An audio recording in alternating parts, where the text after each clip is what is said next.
Fala pessoal, tudo bem? A gente está começando mais um episódio do Pulso Talks, nosso espaço aqui para fazer as ideias pulsarem, o nosso repertório aumentar e deixar aquele borogodó lá dentro da cabeça mais ativo. Não é não, Júlia? Tudo bem? É isso, e hoje a gente tem o privilégio de receber a Fernanda Bogoni, publicitária, mestre em linguagem e tecnologia, doutoranda em filosofia, professora e uma mente brilhante quando o assunto é comunicação criativa. Seja muito bem-vinda, Fernanda. Obrigada, oi pessoal da Todo, oi pessoal por aí. E obrigada por me receberem, por me convidarem. Estou muito feliz de participar desse episódio especial. Imagina, e a gente vai falar um pouquinho sobre narrativa, sobre storytelling, como que tudo isso vira experiência também, né? Principalmente quando o assunto é evento. Legal. Vamos nessa, Júlia? Vamos. Então, para começar, o que é para você contar uma boa história? E o que diferencia uma história que engaja daquela que passa batido? Bom, eu sempre digo, né? Eu comento que tem um escritor que eu admiro muito, que é o Moacir Scliar, né? Que é um gaúcho, e ele dizia assim, né? Ele diz em um dos livros dele sobre o processo da escrita, que se você sabe mentir, você sabe escrever, né? Então, não quero dizer que uma boa história é uma mentira, não é isso. O que eu quero dizer é que uma boa história, ela tem elementos tão imaginativos e criativos que se parecem com o real, né? Até quando a gente estuda literatura, a gente fala assim, a tua história ela pode ser mágica, pode ter personagens fantásticos, mas ela tem que preservar o fator da verossimilhança, né? Que no cinema o pessoal fala da suspensão da descrença. Então você tem que levar quem ouve a tua história, seja num evento, seja no cinema, seja na literatura, você tem que levar essa pessoa para um universo diferente, mas fazê-la se manter com algum tipo de conexão no chão, para que aquela história, por mais fantástica e surreal que seja, pareça ser possível. Sim. Né? Uhum. Quem viu, por exemplo, né, ou leu 100 Anos de Solidão, você tem lá a personagem que come terra. Poxa, quem que come terra? Né? Mas o Gabriel Garcia Marques, né, que é o escritor, ele faz de um jeito tão incrível a construção desse personagem que aquilo parece muito real. Você fala assim, caramba, ela de fato tem algum distúrbio, alguma coisa na história dela e no contexto da história como um todo que faz você acreditar que ela acorda de madrugada para comer terra e que alguém faz isso. Uhum. E quando a gente leva isso para o corporativo, né, para o evento, muitas vezes a gente está criando histórias, né? Mas a gente tem que fazer com que as pessoas também dêem essa pisada no chão para entender que isso é real, né? A gente proporciona experiências com as palavras também, né? E faz com que esse imaginário ele flua de uma forma diferente, né? Muitas vezes a gente leva uma experiência de um produto para um cliente pela televisão, né? Ou pela tela do celular, sem ele encostar no produto, sem ele sentir, sem ele cheirar. Sim. A comunicação, né? A narrativa tem o poder de fazer isso. Em qualquer meio, Jefferson, tá? Mas claro que quando você fala de um evento, que você tá ao vivo ali com as pessoas, né? É mais fácil e ao mesmo tempo é mais difícil, porque você tem todos os recursos possíveis. Você tem cheiro, gosto, você tem luzes, você tem cores. Eu acredito que todos esses elementos, né? A direção de arte, a composição, o conceito criativo do projeto, tudo isso ajuda a criar esse universo onde as pessoas vão entrar e fazer a suspensão dessa descrença. Não, isso não é possível. Né? A ideia de comer terra ali que eu exemplifiquei, né? A pessoa ela entra tanto naquele teu mundo, da tua marca, do teu evento, que ela acaba assumindo personagens ou aceitando personagens como se estivessem ao lado, em frente, né? Ela vive aquele universo. E o evento tem essa vantagem, né? O live marketing, de um modo geral, de possibilitar essa vivência, essa experiência ao vivo e em cores. Sim, e né? Acho que você acabou até já respondendo a uma coisa que eu queria trazer, mas eu vou trazer de uma forma mais objetiva. Por favor. Dito isso, por que você acha que a narrativa é tão importante para a comunicação, e principalmente para os eventos? A gente, né, hoje está falando muito de storytelling, parece que é uma tendência, né? É um tema que está em alta, né? Branding também voltou há um tempo atrás, as pessoas passaram a dar mais atenção nisso, o storytelling tá muito quente, mas e na prática, né? A narrativa, o storytelling, como que é importante para a comunicação? Eu gosto de dizer que a narrativa ela é a coisa crua em si, né? O sagrado, o ritual de contar história. O ser humano precisa disso, porque desde que o mundo é mundo, que a humanidade existe, né? Desde lá das cavernas, as pessoas contavam histórias para sobreviver. Então, a pintura rupestre, ela era um tipo de narrativa que criava um registro para que a pessoa soubesse o que acontecia ali. Então, se aquele grupo migrava, né? O contar histórias se tornava uma forma de você registrar um acontecimento, um fato. Um evento. Um evento, né? E passar aquela informação. Então, é um instinto de sobrevivência, né? Você contar a história, o ser humano precisa. Se a gente for olhar o storytelling, né? As técnicas, jornada do herói, todas elas vêm de fatores históricos, elas vêm do que nos faz humanos, do que nos faz sermos gregários, né? O ser humano ele é sociável, ele precisa estar em contato com outros. E o contar a história é uma forma que ele tem de explicar acontecimentos, de entender, de fazer parte daqui, pertencimento, identidade, conexão, né? Então por isso história é tão poderoso. Massa. E aí? A gente acredita que todo evento precisa ter uma boa história, certo? Uhum. E como você imagina que a gente acha uma boa narrativa para uns eventos? Por exemplo, a gente tem vários clientes que às vezes querem inovar, querem fazer uma coisa diferente. Como a gente acha essa narrativa para proporcionar experiência pro cliente e não ser a mesma mesmice de sempre? Nossa, não deve ter uma receita de bolo, né? Exato. Pergunta de $1 milhão, né? Eu não sei. Cri. Não, vou falar algumas coisas, né? Não sei se eu vou responder. Eu sempre digo, como o Jefferson falou, né? Eu digo tanto em sala de aula quanto, né, nas oficinas, nos papos por aí. Eu costumo dizer assim, de fato não tem uma fórmula, tá, Júlia? Não tem um jeito único de fazer. E vamos lá, cada marca é uma, né? Todo tem já esse princípio, né? Cada marca tem seu borogodó. Às vezes até a marca não tem, gente. É o evento que vai ajudar. É a ação que vai ajudar a criar esse borogodó. Vai descobrir esse borogodó. Isso. Então, Júlia, por mais que se fale em story listening, story doing, que são técnicas, se fale de formatos, se estude jornada do herói, se estude elementos de narrativa, conflito, construção de personagem. Eu acredito, tá, gente, que eu acho que talvez isso explique também o tamanho sucesso de vocês, né, dessa coesão que vocês têm aqui, tanto interna quanto com o mercado, tem muito a ver com raízes da cultura. Eu acho que uma marca, ela tem que procurar por aí histórias das quais ela possa se utilizar, mas veja, não entendo no sentido ruim de eu vou me aproveitar, não gosto dessa palavra. É no sentido de observar. Então, eu posso te indicar milhões de livros de storytelling ou de narrativas, mas nada substitui a imersão no mundo do cliente. Quem é esse cliente? Onde ele nasceu? Onde ele surgiu? Né? E a imersão no universo das pessoas. Porque produzir conteúdo, fazer evento, live marketing, comunicação de modo geral, é sobre gente. Né? Então, hoje pela manhã eu estava falando com os alunos lá sobre branded content, a gente estava falando sobre inbound, na verdade, falamos de funil. Falei, gente, funil é uma técnica. Nem todo mundo está no funil. Vai ter gente que não vai seguir o funil. Funil parte de um princípio. Mas o que nos faz humanos? Comer, beber, nos relacionar. Então, as histórias, elas têm que partir muito mais de cultura, de pessoas, que é o que eu acho que a Todo faz bastante, do que propriamente de técnicas, né? Então, costumo dizer assim, gente, repertório, viver, conhecer gente, andar de ônibus, sabe assim, ter bicho, conversar com as pessoas na rua. Isso é o material mais rico, porque é onde se tem mais histórias. Se você viver só na tua bolha, ou também só na alta literatura, na alta cultura, você vai saber de um pedaço, né? Mas existem mundos que a gente não conhece. E no fim a gente não tá criando história, né? A história já foi vivida, né? A história é uma experiência passada. O que vai influenciar a forma como a gente vai contar essa história, né? Acho que também pode ajudar nessa receita de bolo que não existe, né? O que é a narrativa perfeita? É o caminho de gerar conexão com a história, né? Tem N formas de contar uma história, mas não tem uma certa. Tem uma que vai funcionar para um público, tem uma que vai funcionar para outro público, né?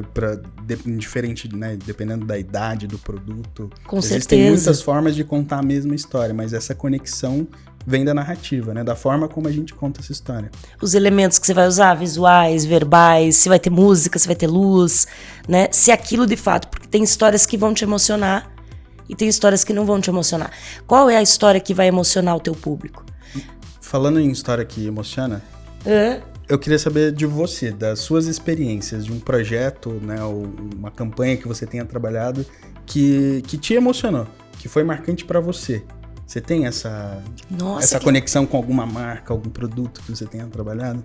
Vamos lá, como consumidora, eu tenho várias, né, da minha relação do dia a dia. Como publicitária, eu vou pensar rapidamente aqui, vou ver o que me vem na cabeça. Quando eu tinha uns 20 e poucos anos, eu trabalhava lá em Santa Catarina numa agência que atendia a Imaginário, né? E a conta da Imaginário era do núcleo criativo varejo, porque a Imaginário sempre foi uma marca de varejo. Sim. Só que lá atrás, não sei se vocês vão lembrar, porque eu sou um pouquinho velha, né? Isso tô falando de 2002, por aí, tá? Ou seja, mais de 23 anos. E aí, Jefferson, eu tinha um colega, que é meu amigo até hoje, e já tinha ganhado Leão em Cannes, né? Vander Levi, um querido. E ele cuidava dessa conta, né? E ele chegou de uma reunião e me disse assim: Fer, você que gosta de ler, eu sempre gostei muito de ler, desde criança, de livro, do objeto livro, das histórias, de ouvir pessoas, né? E ele disse: Fer, me ajude a achar um escritor ou uma escritora que a gente possa contratar para a campanha nova da Imaginário. Porque essa campanha era só ele com a equipe dele que fazia. A gente não se envolvia. Aí eu falei assim, tá bem. Né? Na época até falei, a Marina Colasanti, que é uma autora, faleceu recentemente, uma escritora maravilhosa. Eu falei, olha, a Marina Colasanti tem bastante produção de mini contos, podemos ver. Gosto muito do Veríssimo, que também faleceu recentemente. Vou procurar, né? E a publicidade, na época, já tinha se utilizado de autorias, né? Da literatura para comunicação. Só que aí, gente, eu tava em casa, né? Olha lá como é a criatividade, né? Como são os nossos sentidos, os 5 sentidos. Tava fazendo alguma coisa e olhando meus livros. E eu falei, e se eu fizesse um texto? Se eu escrevesse um texto? Vou tentar, vai que, né? Eu acho, tá, se não me engano, eu tinha sido recém-contratada. Era tipo assim, R$1.200 meu salário, na época. E eu falei, vou tentar fazer um texto.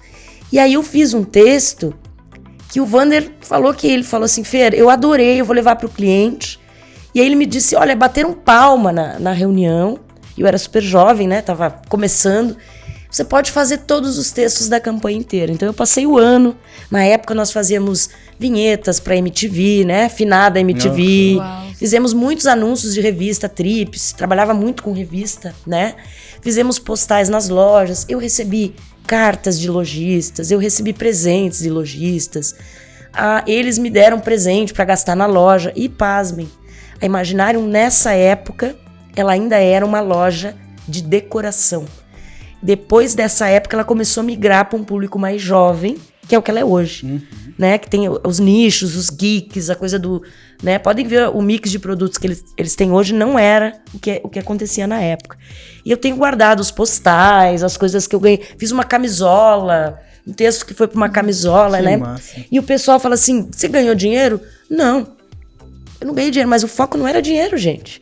O foco era produzir. Eu acho que quem cria tem esse prazer. É a maior satisfação, né? É a maior. Ver o nascer. É um filho. É um filho, exatamente. Total. Então, assim, é antiga, né? Mas, assim, foi muito gratificante. Fiz muita campanha até hoje, meu Deus. Acho que se me perguntar amanhã, eu já vou lembrar de outra. Algumas que deram muito errado, outras que deram muito certo, mas essa me marcou muito. Talvez por ser jovem também, me sentir reconhecida. Não ganhei prêmio, não era uma campanha de prêmio, mas era uma campanha que teve um reconhecimento de pessoas. Muito bom, muito bom. Um dia eu mostro pra vocês. Eu quero. Claro, com certeza. Eu vou mudar a minha pergunta porque a gente já falou muito sobre narrativa, sobre história, sobre como vender em evento. Eu falo demais, né, Júlia? Não. Não, tá mas tudo bem. Você foi perfeita, respondeu todas as perguntas sem mesmo a gente perguntar. Vamos lá. Eu sou uma pessoa mais jovem, né? Então acho que tem um público jovem assistindo a gente, esperamos. Um público publicitário, jornalístico, comunicativo.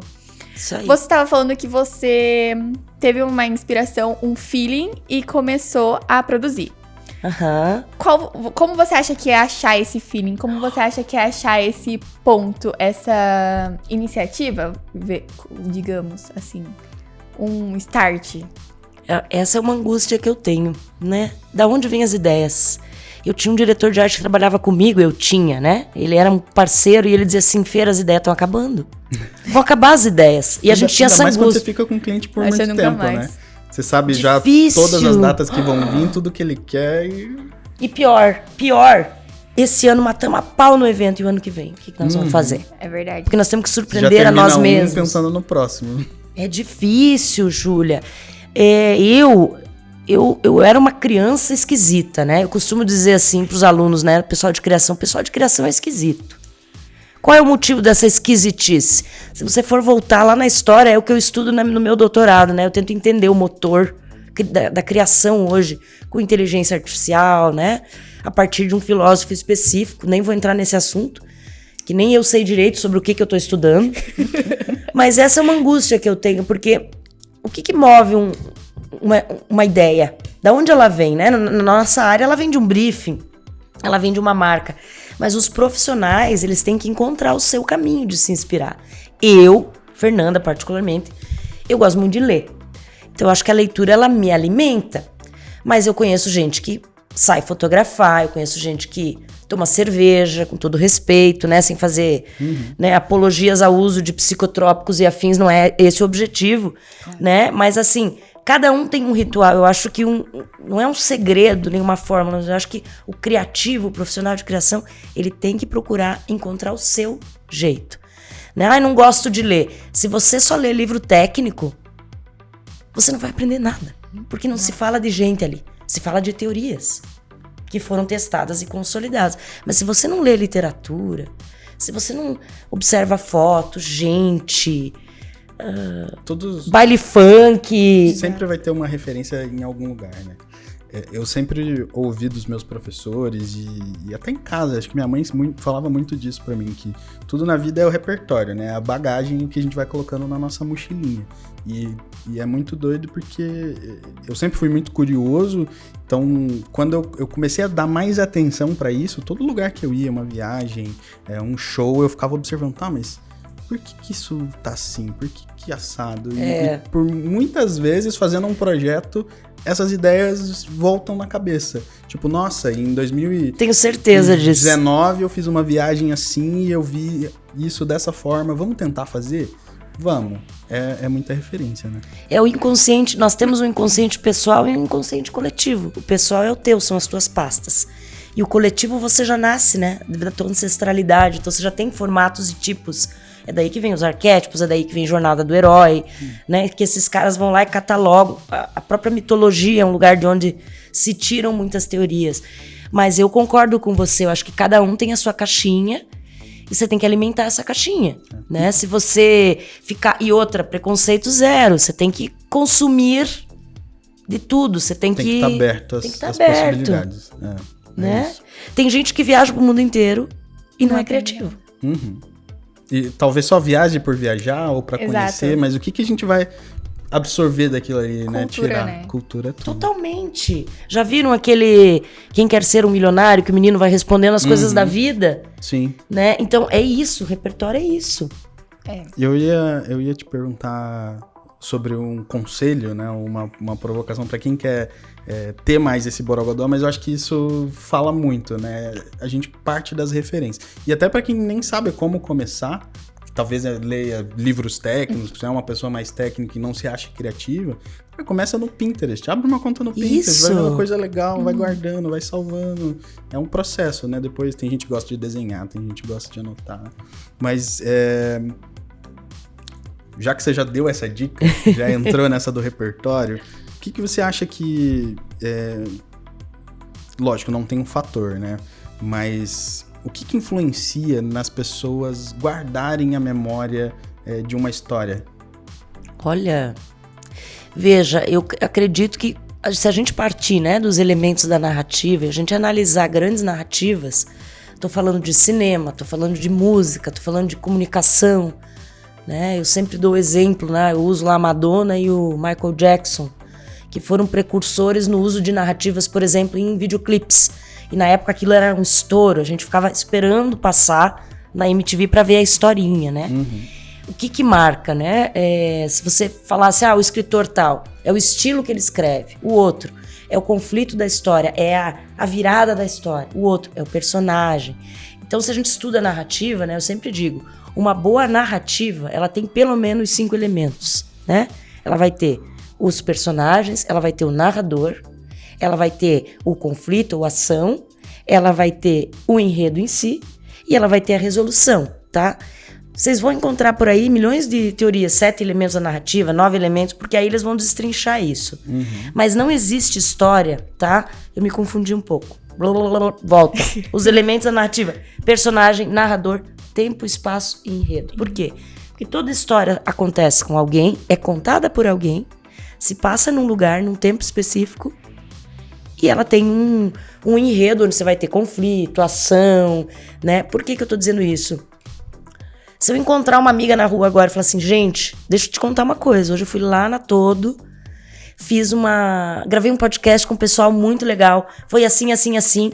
Você não acredita, menina, na hora que eu fui falar, eu caí da cadeira. Olha a história.